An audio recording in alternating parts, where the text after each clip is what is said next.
Assalamu alaikum, Maha Sarfraz here from the platform of Study River Academy. Today we will discuss the current affairs of 21st and 22nd of October 2022. आज का lecture start करते हैं और देखते हैं कि कौन कौन से इंपॉर्टेंट पॉइंट्स हैं। सबसे पहले कुछ वर्ल्ड डेज थे या फिर इंटरनेशनल डेज, उनको देख लेते हैं। उनमें से सबसे पहले है वर्ल्ड सुसाइड प्रिवेंशन डे, ये 10 सितंबर को होता है। और दूसरे नंबर पर है वर्ल्ड पोलियो डे, ये 24 अक्टूबर होता है।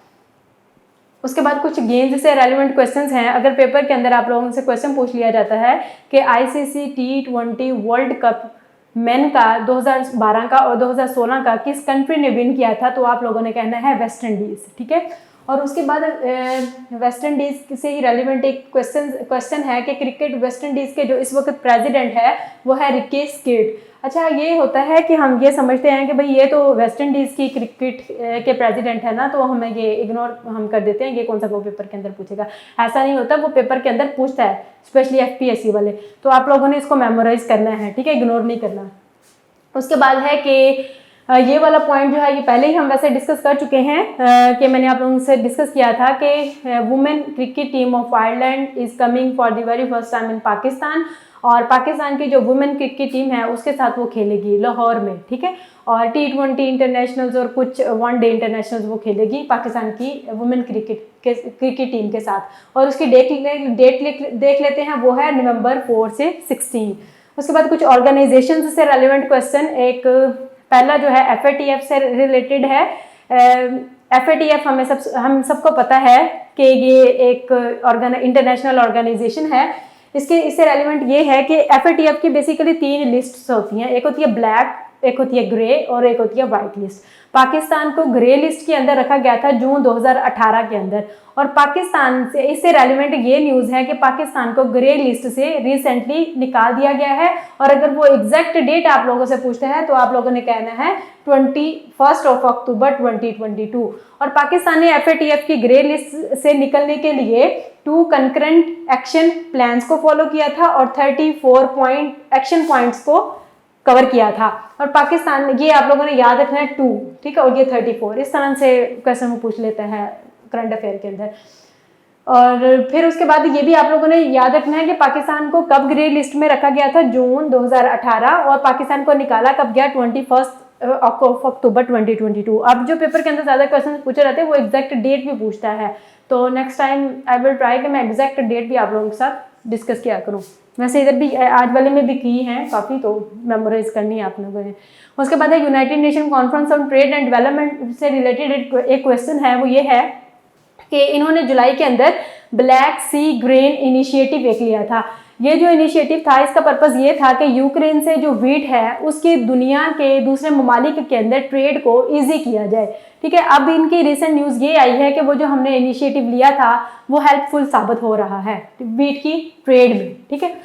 उसके बाद यूरोपियन यूनियन से रेलिवेंट ये है कि यूरोपियन यूनियन ने अभी रिसेंटली ईरान के 3 आर्मी कमांडर्स और इसके अलावा एक आर्म फर्म है उसके ऊपर सैंक्शंस लगाई हैं। और सैंक्शंस इस वजह से लगाई है क्योंकि उन्होंने कहा है कि इन्होंने रशिया को कुछ ड्रोन्स दिए हैं जो रशिया ने आगे फर्दर यूज़ किए हैं यूक्रेन के अगेंस्ट, तो इस वजह से इसके ऊपर सैंक्शंस लगाई हैं। और यूरोपियन यूनियन में कितने मेंबर्स हैं, 27।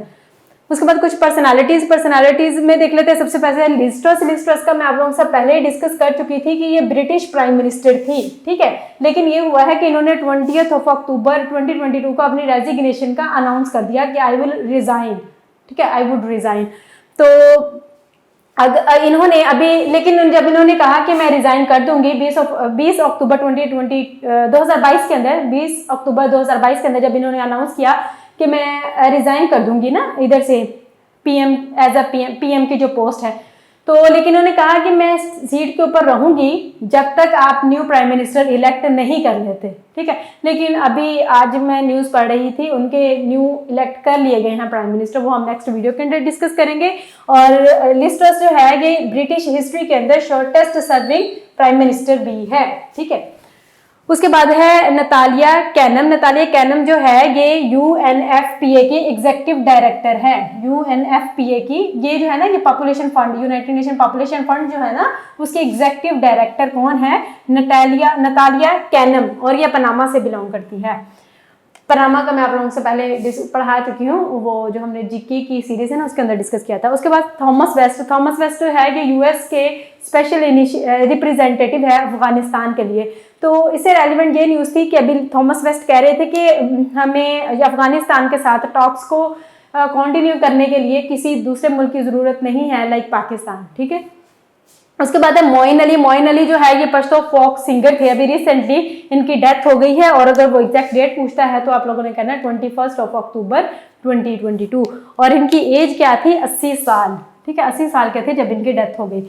उसके बाद है जनरल अब्दुल फतेह जो है, अब्दुल फतेह जो है कि सूडान के इस वक्त लीडर है। इन्होंने सूडान के अंदर खर्तूम जो है ना, सूडान खर्तूम, उसके अंदर मिलिट्री टेक ओवर कब किया था? वो था 25 अक्टूबर 2022। ठीक है, 2021। ठीक है, 25 अक्टूबर 2021 के अंदर अब्दुल फतेह ने क्या किया था? वहां पर मिलिट्री टेक ओवर किया था सूडान के अंदर, सूडान खर्तूम के अंदर। लेकिन हुआ यूं है कि अभी रिसेंटली न्यूज ये आ रही थी कि सूडान के जो लोग हैं वो अपनी गलियों में मतलब प्रोटेस्ट के लिए, डिमॉन्स्ट्रेशन के लिए निकले हैं इस मिलिट्री टेक ओवर के अगेंस्ट। उसके बाद कुछ इंपॉर्टेंट प्राइम मिनिस्टर्स हैं, हम उनको देख लेते हैं। प्राइम मिनिस्टर सबसे पहले देख लेते हैं इटली। इटली ने रिसेंटली अपना एक प्राइम मिनिस्टर इलेक्ट किया है, और वो एक लड़की है। ठीक है, फीमेल है, और इटली की वो पहली फीमेल प्राइम मिनिस्टर है। उनका नाम देख लेते हैं। उनका नाम है जॉर्जिया मिलोनी, और ये कब इलेक्ट की गई? 21 अक्टूबर 2022 में।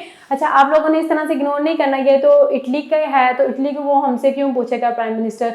ऐसा नहीं होता, वो पूछता है। अभी रिसेंटली एक पेपर था तो साउथ अमेरिका की एक कंट्री थी, उसकी उन्होंने हेड पूछे हुए थे। ठीक है, वो बहुत छोटी सी कंट्री, तो इसलिए मैं कह रही हूँ इग्नोर नहीं क्या करना, आप लोगों ने याद करना है। उसके बाद देख लेते हैं कि इटली के प्रेसिडेंट कौन है? वो है सर्जियो मैट्रेला। ठीक है, सर्जियो मैट्रेला जो है ये इटली के प्रेसिडेंट है। उसके बाद स्वीडन ने भी अभी रिसेंटली अपने प्राइम मिनिस्टर इलेक्ट किए हैं, उनका नाम है ओल्फ क्रिस्टरसन। ठीक है, उसके बाद कुछ मिसलेनियस क्वेश्चंस हैं। मिसलेनियस क्वेश्चंस के अंदर सबसे पहले देख लेते हैं गुआम। गुआम है क्या चीज है? गुआम जो है ये एक टेरिटरी है यूएसए की। ठीक है, ये यूएसए की टेरिटरी है और पैसिफिक ओशन वाली साइड पे है। ठीक है, पैसिफिक ओशन में है। तो उससे रेलिवेंट ये न्यूज थी कि यूएस एयर B-1B बॉम्बर्स जो हैं ये रिसेंटली वहां पे उन्होंने वहां पे भेजे हैं। ठीक है, वो भेजे क्यों हैं? क्योंकि नॉर्थ कोरिया से कुछ उनको, और इसके अलावा ताइवान में जो टेंशन चल रही है ना, तो उसकी वजह से वो इनसिक्योर है, तो इस वजह से गुआम के अंदर उन्होंने ये बॉम्बर्स भेजे हैं। उसके बाद है हमारे जो प्राइम मिनिस्टर इमरान खान साहब थे, उनको अभी नाअहल करा दिया गया है। वो एग्जैक्ट डेट आप सब लोगों से पूछ सकते हैं, तो आप लोगों ने याद रखना है कि 21 अक्टूबर 2022 के अंदर इनको नाअहल करार दिया गया था, और किस आर्टिकल के तहत? Article 63(1)(p। ठीक है, उसके बाद है श्रीलंका की पार्लियामेंट ने अभी रिसेंटली एक अमेंडमेंट, कॉन्स्टिट्यूशनल अमेंडमेंट को पेश किया था। उसका मकसद ये था कि प्रेसिडेंट के पास जो पावर्स हैं उसको कम किया जाए। ठीक है, ट्रिमिंग प्रेसिडेंशियल पावर्स। उसके बाद है लाओस जो है ये कंट्री है लाओस, उसके जो लाओस की जो कैपिटल है वो है वियंटियाने।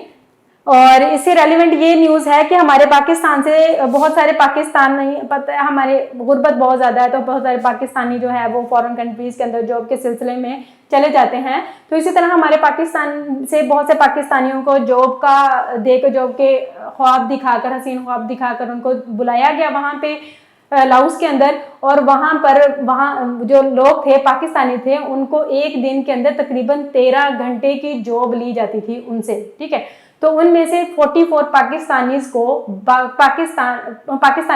पाकिस्तान में वापस बुला लिया गया है सक्सेसफुली। ठीक है, तो आज के लिए इतना ही था। मैं थोड़ा साइड पे हो जाती हूँ, आप लोग स्क्रीनशॉट ले लें।